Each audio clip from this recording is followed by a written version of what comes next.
This is Bill Ryan here from Project Camelot and Project Avalon, and it's 20th of February 2010, and it's my great privilege to be meeting again with Klaus Dona. And in this video presentation, it's going to be an interview of the difference, because I'm going to do very little talking indeed, maybe none at all. And Klaus is going to be doing an audio commentary on one of his extremely special, unusual and fascinating slideshows about the artifacts and the various phenomena that he has been researching, discovering, investigating personally all over the world, relating to what I think you could legitimately call the hidden history of the human race. Would you say that's a good summary, Klaus? That's a very good summary, yes. So I'm going to step back here, and what follows now, just kick back and enjoy this slide presentation, and Klaus is going to take you through his own journey. You can accompany him on his own journey through his own discoveries. And take it away, Klaus. What are we looking at here? I can see an array of pyramids. What's the significance? The significance is that you can find pyramids all over the world on each continent, and the question is when and who did build those pyramids, why many of those pyramids all over the world are looking very, very similar. Another question is, did there really exist a global civilization? And I think many of our researchers are really telling us that once upon a long time a global civilization existed. But how many thousands of years ago, we don't know. Most of the audience of Project Camelot may know about the story of one stone pyramid building found in 1984, 25 meters under the sea level in Japan on the island of Yonaguni, which is the southeast Japanese island belonging to the Ryukyu island group. And there is still a struggling of some international archaeologists who are saying that these monuments were done by nature. But my friend Professor Masaaki Kimura did several years since then researches not only on this monument, but also he found several others close by. On the right side down you have a model, and one thing nature is definitely not doing on top of two platforms of this monument. There is one huge stone turtle and one huge stone bird like an eagle. Nature is doing many things, but not such a precise, perfect monument. And the question is, where are all the stones? If nature would have done it broken down, where are those stones? There are also streets, and there was also found a stone stadium like a Roman Colosseum with stone seat rows and stone stairs. Nature is great, is doing many, many great things, but not such perfect buildings. Here you have the huge stone turtle, and you can see also how small is a diver against this big monument. Here you have one street with stairs going up. Here again a very close-up picture just to recognize the size of this huge monument. Here you can see some world maps. On the top, on the right side, you can see the Piri Reis map, which was used already long time before Christopher Columbus came to America. And you can see how perfect this map was already in the beginning of the 16th century, showing part of Europe, of Spain, Portugal, part of Western Africa, and also part of South America. We do not know until now who was able to make such a perfect map already centuries ago. And on the rest of the Piri Reis map, which we do not show on this picture, you can also see the Antarctic without ice. In 1956, researchers found out that the Earth under the ice mass at the Antarctic is exactly like the Piri Reis map was showing. So this Piri Reis map should be at least older than 10 to 12,000 years. But the next question would be, who was able to make such a wonderful world map? On the left side, on top, you see Atlantis, done by Athanasius Walzemüller, and the map is the other way round. He did it the other way round, and you can see the continent between Europe, Africa, and also America. And you can see on the left side down different sides of a huge stone world map. This stone world map was found in 1984 while gold digging in Ecuador in an underground tunnel system with other 350 artifacts which do not really fit any known and existing South American pre-Columbian culture. On this stone map is a natural quartz line, a white one, and this is the front side of the world stone map, and you can see approximately in the Near East, close to Saudi Arabia, you can see an inlay as an eye. And from this eye to the right and to the left is a natural quartz line going on the right side over India, Thailand, and also there's a long island on the right side, which Professor Kimura's research gave him the statement that from the northeast Japanese island until far down after Taiwan, once there existed a huge continent. But then this world map must be older than at least 10 to 12,000 years. And here's the back side, and you can see on the right side coming the quartz line passing in the Atlantic, a continent, Atlantis, which in our days does not exist anymore. Then the white line is crossing part of South America, and here you have a close-up, and you can exactly see the Bay of Guayaquil, an inlay going up to north and a round inlay showing exactly the place where there were found those artifacts, and there is also the best quality water worldwide existing. One other very interesting artifact found on the same place in Ecuador is the so-called pyramid with the eye. The eye is an inlay. The stone is gray and white, and you have 13 steps, and it looks exactly like the pyramid with a shining eye on the $1. If you put this pyramid under black light, the eye is shining very strongly, and it looks really like an eye, but not real like a human eye. Here you have a close-up of the eye, and you can see the colors of the inlay.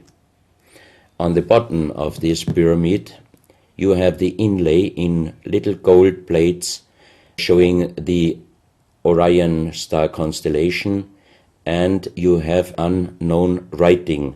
The translation of Professor Kurt Schildmann, who was the president of the German Linguistic Association, and he was perfect in more than 40 languages. He was able to translate this writing. He called it pre-Sanskrit because it is older than the oldest writing. And the translation of these 4 letters you can see here, his translation is "the Son of the Creator comes."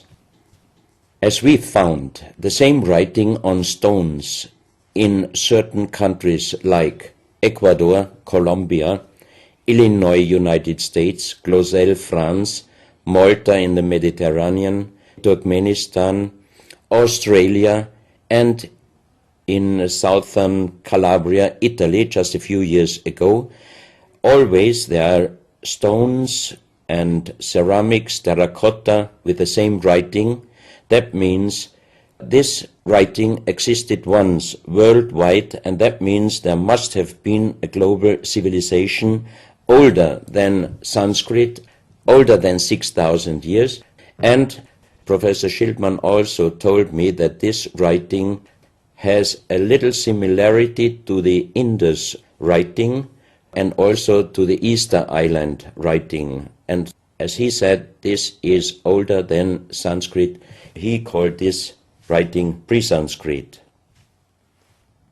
On this stone, you can see on the top the 2 eyes, and then you see the right hand holding the pyramid and putting the left hand on top of the pyramid. That means showing how to use this pyramid with the eye.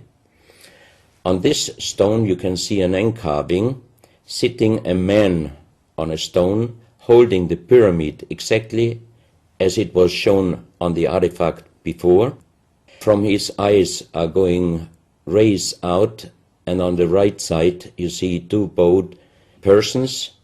On his head he has something like a small helmet, and from this helmet goes up like an antenna to a strange object over him.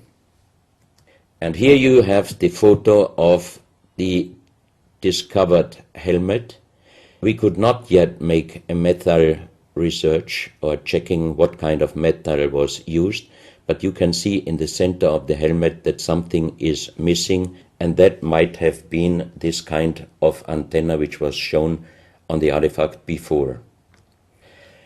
Another very strange finding from the same place is one big jade cup and 12 little jade cups.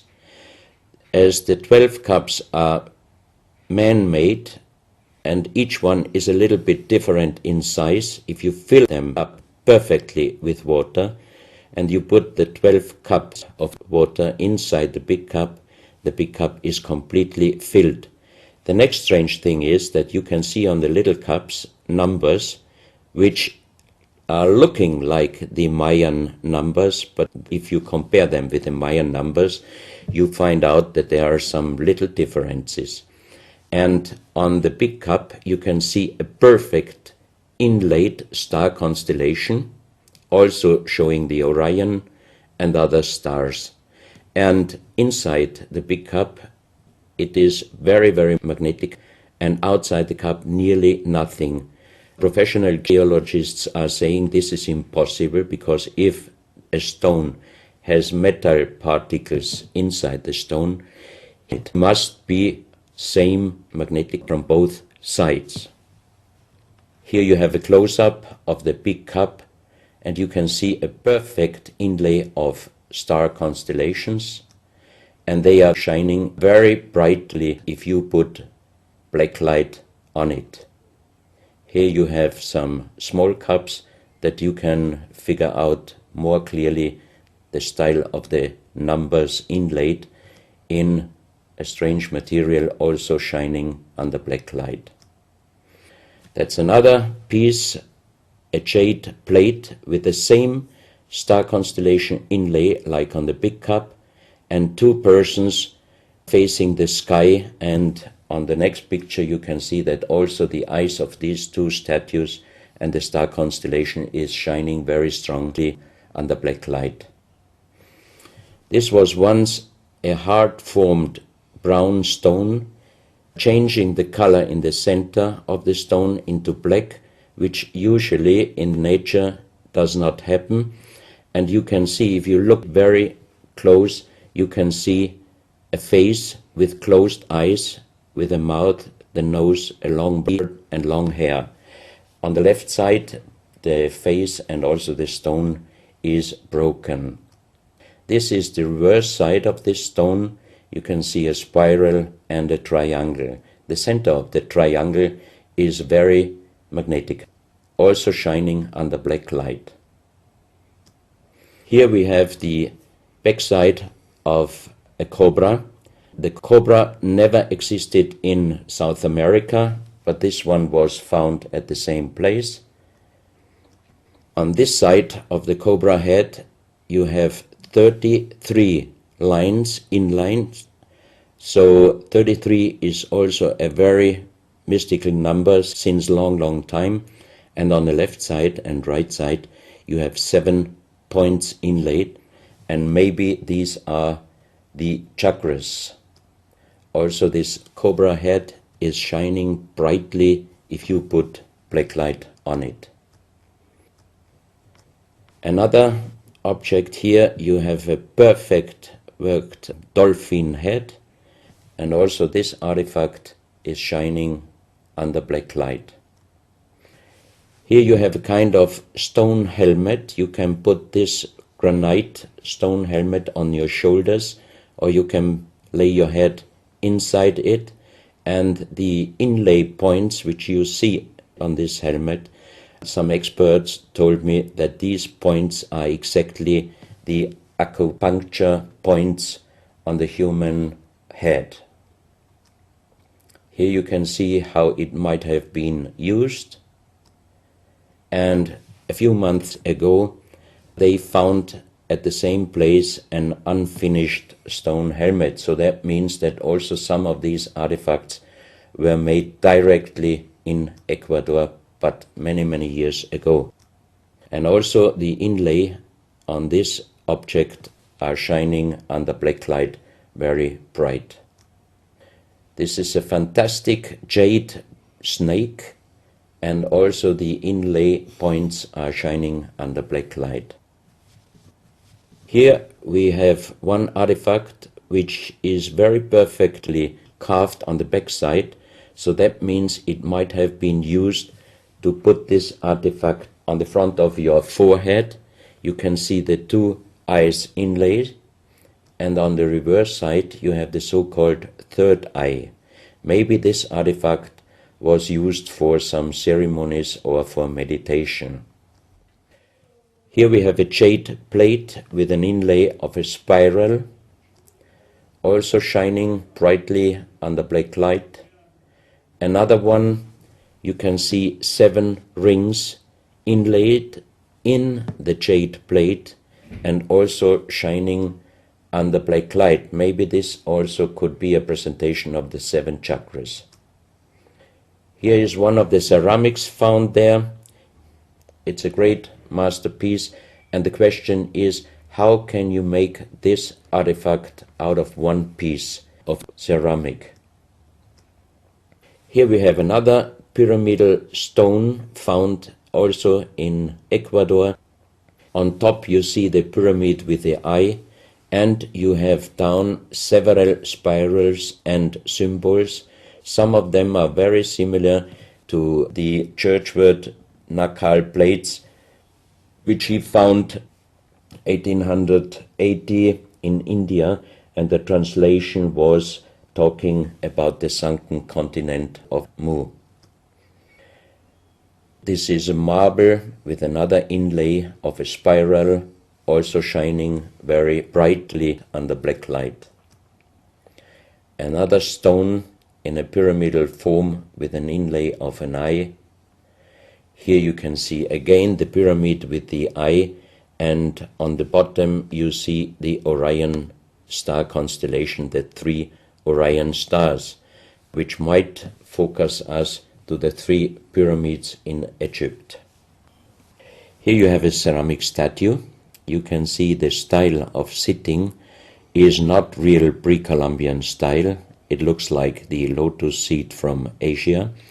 On top of this statue you have a head with some points, and it looks quite similar to many of the Buddha presentations. He holds a snake in his mouth. The snake is a very mystical and very often presented object. So that means this statue is not from any existing or known pre-Columbian culture. Even the next one, you can see that how this statue is sitting, it looks more the direction of Asia. On top of his head, again a very strange head, and in the center you can see like the head of a frog. Also the frog is a very mystical animal in old South American pre-Columbian culture, but also in Africa and also in Asia. Here another ceramic statue holding a kind of plate in his left hand, and it looks also not really pre-Columbian culture. This is another very strange artifact holding a stick with a snake. Again we have the snake here, and the question is where and who this statue was done. This is a photo of the Altiplano in Bolivia.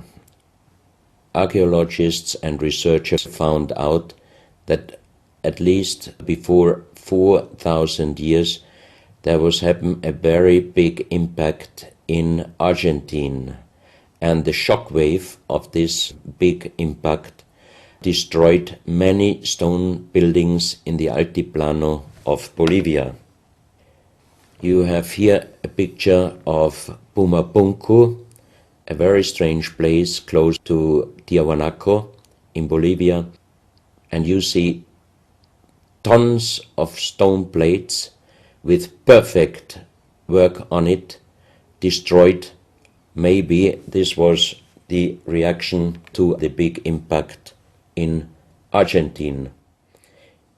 Here you have my friend Giancarlo Bonfanti, Italian researcher, in the center of the so-called Sun Gate in Tiahuanaco in Bolivia, and some researchers write that the figurines on top of this side of the Sun Gate are showing the Venus calendar. Here you have one of the big stone plates from Pumapunku, and you can see how perfect this stonework was done. And the question is, could you do such perfect work with simple tools?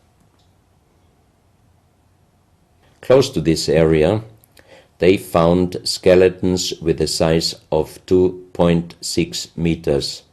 And the picture on the top shows you the skull of one of these skeletons, and it looks like it is deformed, but definitely these skulls are not deformed. They are natural style, like an egg. On this photo you see how strong the jaw of those skulls were. This is a front view, and the most interesting photo is this one, because you can see that the top of the skull does not have the 3 plates which we have as Homo sapiens, and that shows us that these skeletons are not Homo sapiens. What we might be able is doing a DNA check and an age dating on these skeletons, because we are very much wondering what kind of humans did exist long time ago and how long ago. On the next pictures I show you some artifacts found close by the real giants, and when I first time got this mask in my hands, I tried to look through the 2 eyes. At that time I didn't know that they were belonging to 2.6 meter skeletons, and I was just wondering, why did they make masks where you can only look out from 1 eye? But after knowing that those people were over 2.5 meters, I could imagine that their skull was of course bigger than our skull, and that's why these masks were for us oversized. That's another mask from Bolivia, another one with very wonderful encarving, many spirals and many symbols, which we also found in many other cultures. This is a very heavy stone figurine, and again here you can see on the top the head of a snake going down on his backside. This is the reverse side. You can see again the snake. So that means the snake must have been a very, very important animal in the past of our history. Here you can see a stone flute. The strange thing is that the vibration of the sound of these stone flutes is exactly the same as our brain waves. So that means maybe those flutes were used for meditation or for healing purposes. And each 2 holes are connected perfectly with each other. That means you can make perfect holes into this very, very hard stone, but how you connect with simple tools the 2 holes on the bottom, this would be even in our days a very difficult work to do. Because it's in the shape of a U and it curves around inside the stone. That's right. And With simple tools, you are definitely not able to do such a work. And even the holes are very precise. This is the form of a boat, and you have 3 flute pipes at the end. Here you can see how perfectly they were made. This is another flute, very small. You can use it only with very soft blowing, and the sound is like the sound of the dolphins. This is an artifact where we do not have any idea for what purpose it was used. Now we are in Colombia. On the next few photos, I show you very strange artifacts from Colombia in South America. The most famous industrial designer and architect in Colombia, Professor Jaime Gutierrez, is collecting strange artifacts from his country already since centuries. His most important piece is the so-called genetic disc. Here you can see a disc made out of lyddite, a very hard stone. It's nearly the same hardness as granite, but the structure of lyddite is like leaves, so it would be quite impossible to make the same disc in our days out of the same material. The diameter of this disc, we call it the genetic disc, is about 27 centimeters. And on this disc you have several things presented which usually you can only see with a microscope. For example, on the left side, around 11 o'clock, you can see one egg, human egg, without, and another with spermia. On the right side, at approximately 1 o'clock, you can see some spermias, and then you have several very strange presentations which we could not explain. But here on the left side you have a microscopic photo from the inside of a lady done by a Swedish photographer, and you can see that the egg without and with spermia looks exactly like the presentation on this genetic disc. On the reverse side you have on top several presentations of fetus in different size, different age, ending up with looks like a little child. You see also at the end of the plate around 6 o'clock female and male, and also on the right side around 9 o'clock you can see the presentation of man, woman and child. But the strange thing is how they present those human-like heads. Here you can see a knife done by the same material, lyddite. On top of the knife, on the handle, you have mother's head. Beyond you have the child's head, and the umbilical cord is going around the neck of the child. So that means this knife would have been used to cut the umbilical cord, saving the child's life. This is a close-up mother, child and umbilical cord. This is an instrument. It might have been used for helping the child coming out, leaving the mother, when there were some complications. And it is also made out of the same material, lyddite. You have here the vagina and the child's head coming out. And on the reverse side, you can put only your thumb inside. That means you can only use this instrument with your fingers, meaning you cannot use power. So that means it might be safer helping the child leaving the mother than our instruments we are using in our days, because sometimes the modern instruments, while being used, can damage the child's head. This, we think, is a medical instrument. It is also Lyddite, and it's a perfect form. Another one, and these are other ones, they are very much smaller than shown on this photo.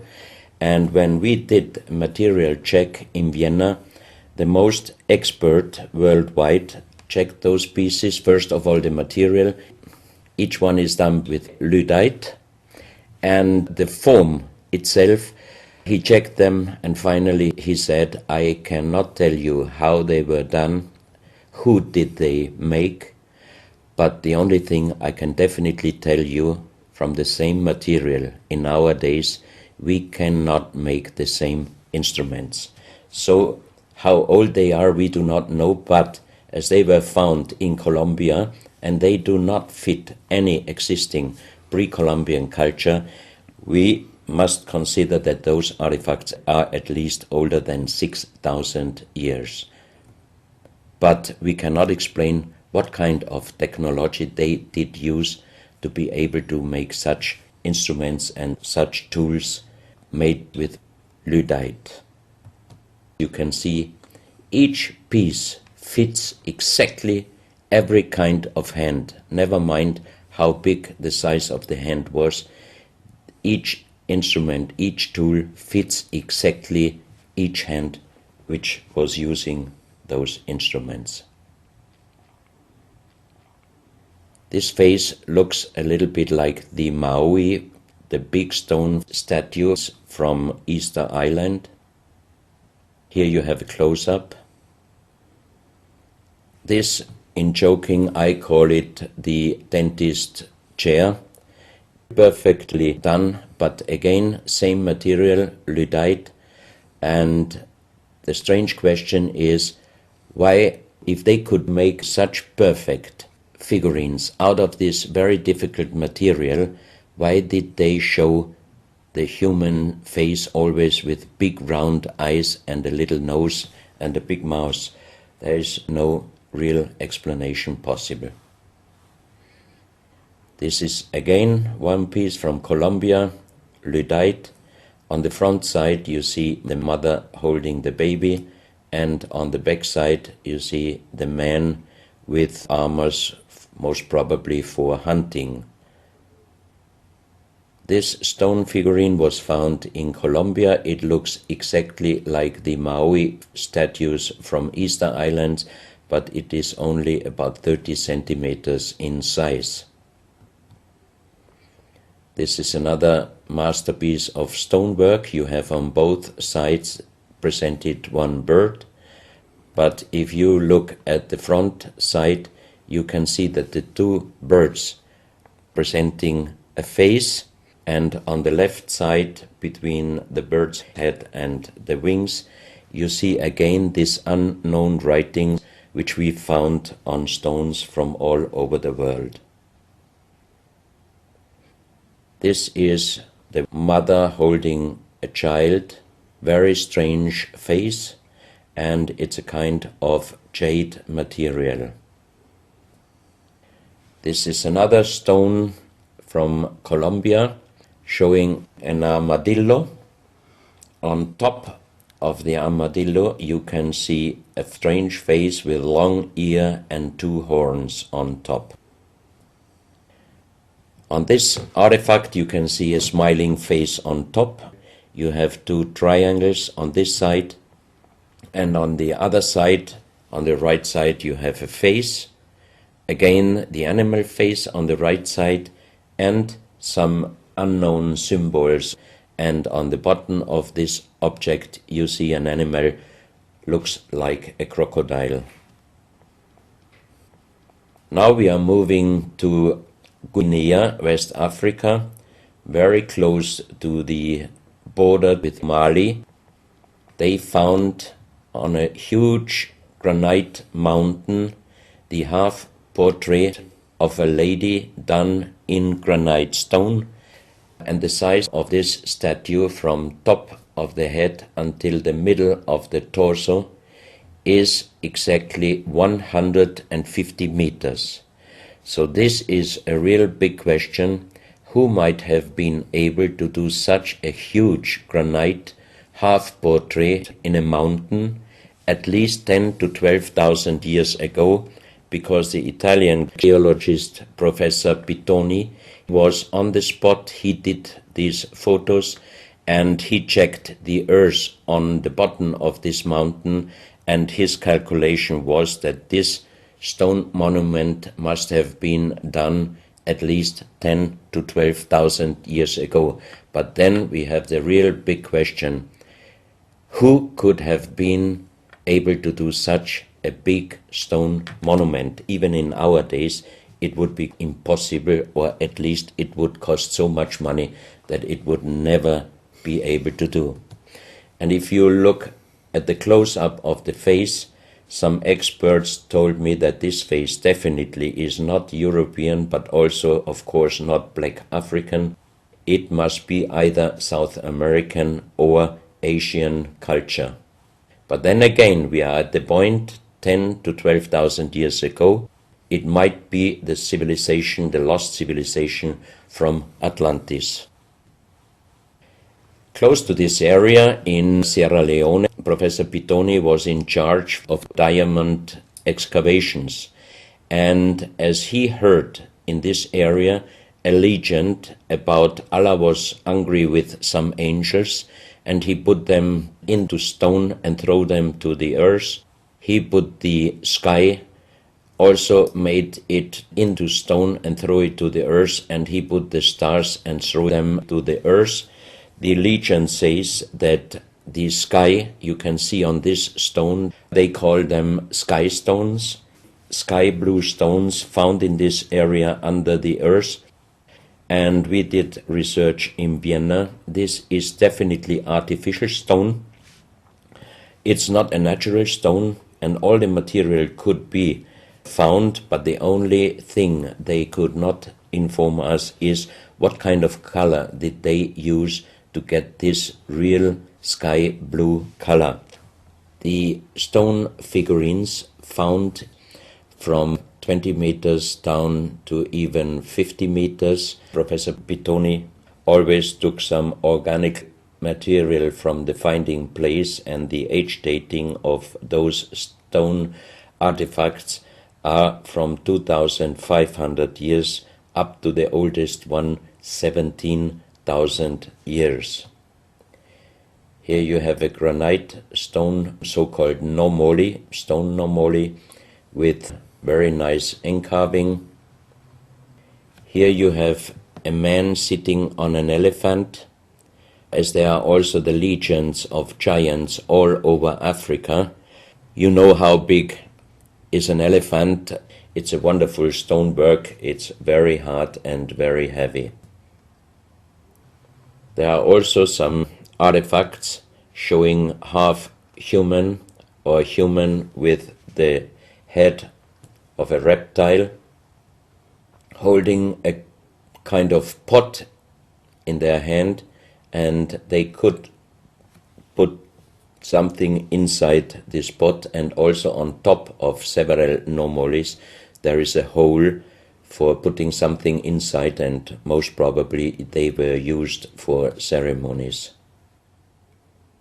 Here you have a kind of animal. It looks like a dinosaur, and when Professor Pittoni found this statue, it was making a strange noise. So he opened the statue, and they found inside the small black ball you can see on the bottom of the statue, and this was iron material.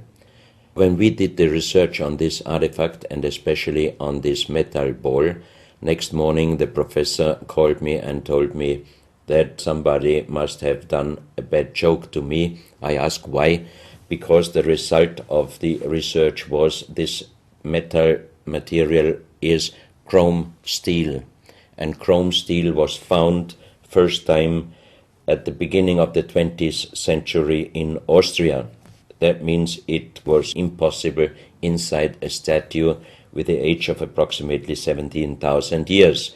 But when I called immediately Professor Pittoni, he was laughing and he said, "I'm a geologist. If a statue is making a strange sound, I do not open it just right away, but I did several X-rays, and you can see here on the right picture one of the X-ray photos, and you see that inside the closed statue already the round ball, the chrome steel ball, was existing.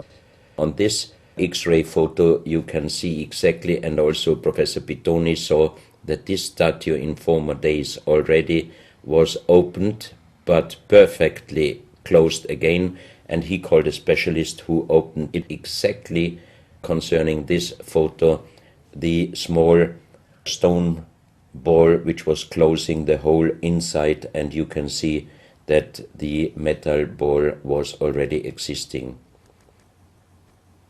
Some of you might have watched several pictures, photos on the internet of giant skeletons found in desert, in India, in China and other places. Most of those photos were competition photos to present Photoshop. Perfectly done. I also was quite impressed when I received first time one of those photos, but these photos I'm showing you now, they are definitely not coming out from a Photoshop competition. These photos are real skulls and skeletons. This skull was found in a tunnel system underground in Colombia. The skull is dated up to 11,000 years.